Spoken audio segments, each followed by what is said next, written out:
रोहित अपने दोस्तों के साथ कैफे में बैठ गप्पे मार रहा था। इतने में अचानक मोहन की नज़र घड़ी पर पड़ गई तो वह बोला, रोहित, तुझे तो अभी न्यू सिटी जाना है ना? वहाँ काजल तेरा इंतजार कर रही होगी।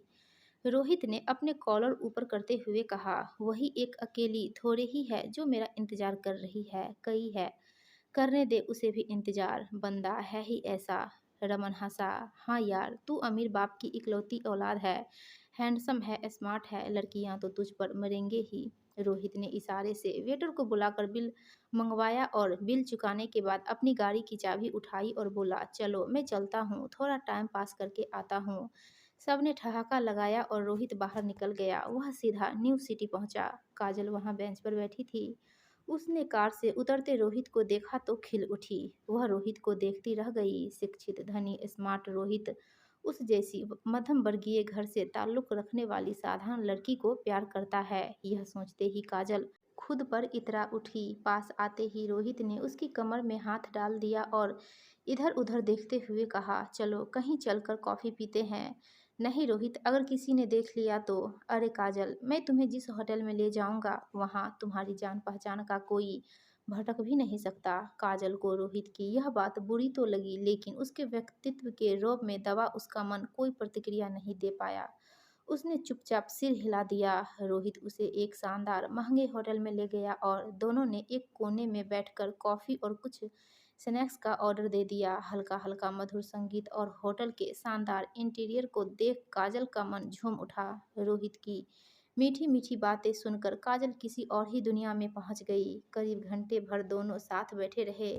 इस दौरान रोहित काजल का कभी हाथ अपने हाथ में लेकर बैठता तो कभी उसके खूबसूरत सुनहरे बालों को उंगलियों से सहलाने लगता।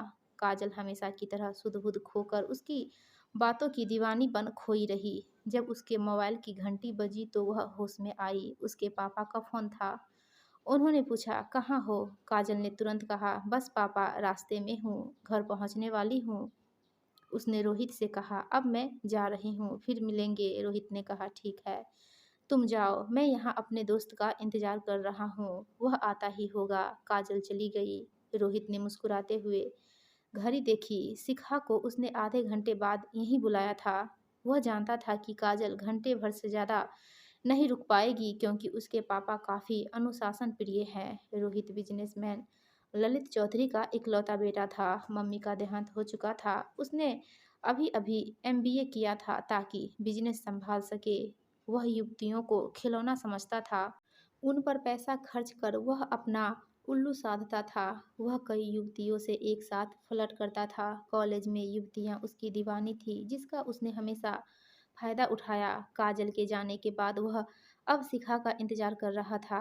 खुले विचारों वाली शिखा मॉडल ड्रेस पहनकर मिलने आई थी। रोहित को देखकर उसने फ्लैंक किस की और पास पहुंचकर उससे सटकर बैठ गई। रोहित ने उससे प्यार भरी बातें की और छेड़खानी शुरू कर दी। शिखा खुद को बड़ी खुश नसीब मानती थी कि उसे रोहित जैसा दौलतमंद बॉयफ्रेंड मिला। उसने शादी का जिक्र किया। रोहित, तुम डैड से हमारी शादी की बात कब कर रहे हो? रोहित चौंक कर बोला, देखता हूँ, अभी तो डैड बहुत बिजी है। कहते हुए वह मन ही मन हंसा। कितनी बेवकूफ़ होती हैं लड़कियाँ, दो बोल प्यार के सुनकर शादी के सपने देखने लगती है। शादी, और इनसे शादी तो अपने ही जैसे उच्चम वर्गीय परिवार की किसी लड़की से करूँगा। रोहित ने शिखा की बातों का रुख मोड़ दिया। फिर घंटे भर टाइम पास कर शिखा को लेकर कार की तरफ बढ़ा और उसके घर से पहले ही कार रोककर उसे उतार कर आगे बढ़ गया। वह जब घर पहुंचा तो उसके पिता ललित चौधरी ऑफिस से आ चुके थे। वे ड्राइंग रूम में गुमसुम बैठे थे। रोहित गुनगुनाते हुए घर के अंदर दाखिल हुआ तो उसके पापा की नज़रें मिली। रोहित ने अपने पिता के चेहरे की गंभीरता भांप ली और बोला, डैड, कुछ प्रॉब्लम है क्या? आपकी तबीयत तो ठीक है ना? ललित चौधरी कुछ नहीं बोले, बस सोफे पर उन्होंने सिर टिका दिया। रोहित घबराकर आगे बढ़ा। क्या हुआ डैड? उनकी बुझी बुझी सी आवाज़ आई। 2 दिन से सोच रहा हूँ तुम्हें बताने के लिए। मुझे कंपनी के शेयरों में काफ़ी घाटा हुआ है। इससे सारा पैसा डूब गया। ज़बरदस्त नुकसान पहुँचा है। दोनों बाप बेटा काफ़ी देर सिर पकड़ कर बैठे रहे। फिर ललित ने कहा, राजेंद्र कुमार की बेटी से तुम्हारे रिश्ते की जो बात चल रही थी, आज उन्होंने भी बात घुमा फिरा कर इस रिश्ते को ख़त्म करने का संकेत दे दिया है। अब तुम्हें कोई लड़की पसंद हो तो बता देना। तभी नौकर ने आकर खाना बनाने के लिए पूछा तो दोनों ने ही मना कर दिया। दोनों के होश उड़े हुए थे। दोनों बाप बेटा अपने अपने कमरे में रात भर जागते रहे। ललित रात भर अपने वकील, सेक्रेटरी, मैनेजर से बात करते रहे। रोहित ने तो अपना फ़ोन ही स्विच ऑफ कर लिया था। कहाँ तो वह रोज़ इस समय फ़ोन पर किसी न किसी लड़की को भविष्य के सुनहरे सपने दिखा रहा होता था। अगले कुछ दिनों में स्थिति और भी स्पष्ट होती चली गई थी। शहर में चर्चा होने लगी। इसी वजह से ललित चौधरी को हार्ट अटैक आ गया। उन्हें तुरंत अस्पताल में भर्ती किया गया। रोहित की भी हालत खराब थी। रिश्तेदारों ने भी उनसे दूरी बना ली। सिर्फ एक दो दोस्त उसके साथ अस्पताल में थे। रोहित पिता की दिन रात देखभाल कर रहा था। कुछ दिन बाद जब उनकी हालत में कुछ सुधार हुआ तो डॉक्टर के निर्देशों के साथ घर आते ही उन्होंने रोहित से कहा, बेटा तुम जल्दी से जल्दी साधारण ढंग से ही शादी कर लो। मेरी एक चिंता तो खत्म हो जाएगी। तुम्हारी तो इतनी सारी लड़कियों से दोस्ती है। मुझे बताओ किससे शादी करना चाहते हो? डैड, पहले आप ठीक तो हो जाओ। मुझे तय करने के लिए थोड़ा समय चाहिए। समाचार पत्रों में छिपी खबरों से अब तक शिखा, काजल और अन्य लड़कियों को भी रोहित के चरित्र और ललित चौधरी की गिरती साख की खबर लग चुकी थी। रोहित ने काजल को मिलने के लिए फ़ोन किया तो उसने साफ इनकार कर दिया और बोली, तुम एक आवारा और चरित्रहीन लड़के हो। लड़कियों की भावनाओं से खेलते हो। शादी तो दूर, मैं तुम्हारी शक्ल भी नहीं देखना चाहती। रोहित काजल के व्यंग्यवाणों से अपमान, मानसिक पीड़ा और क्रोध में जल रहा था। इस पीड़ा से उसने अपने आप को बहुत मुश्किल से संभाला। सामान्य होने के बाद उसने शिखा को फ़ोन किया तो शिखा का भी जवाब था, तुम अब कुछ भी नहीं हो रोहित। जिस पिता के पैसे पर ऐश करके लड़कियों को बेवकूफ़ बनाते थे, वह पैसा तो अब डूब गया। अब मेरी भी तुम में कोई रुचि नहीं है। मुझे काजल, नीता और ममता के बारे में भी पता चल चुका है।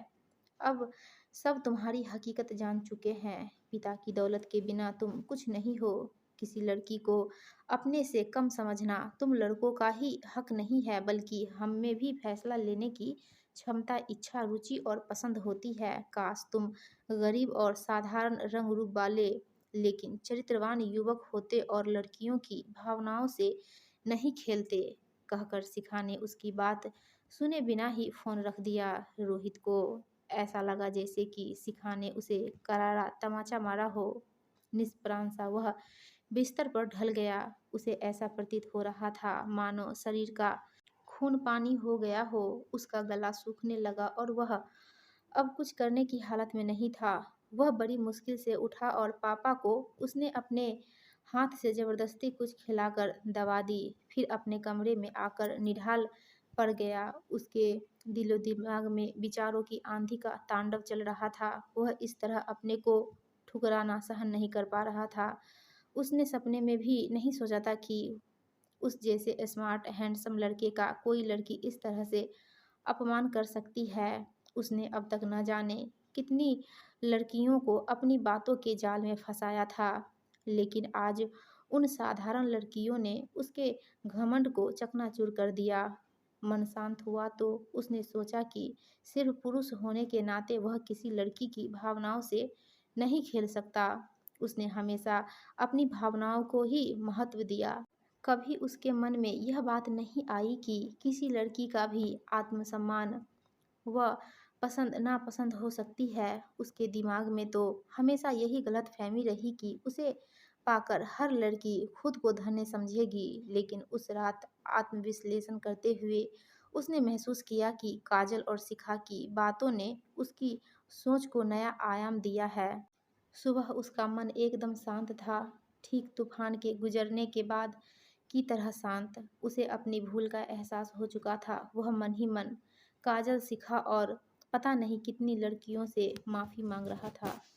दोस्तों, आपको यह कहानी अच्छी लगी हो तो प्लीज़ वीडियो को लाइक करें और चैनल को सब्सक्राइब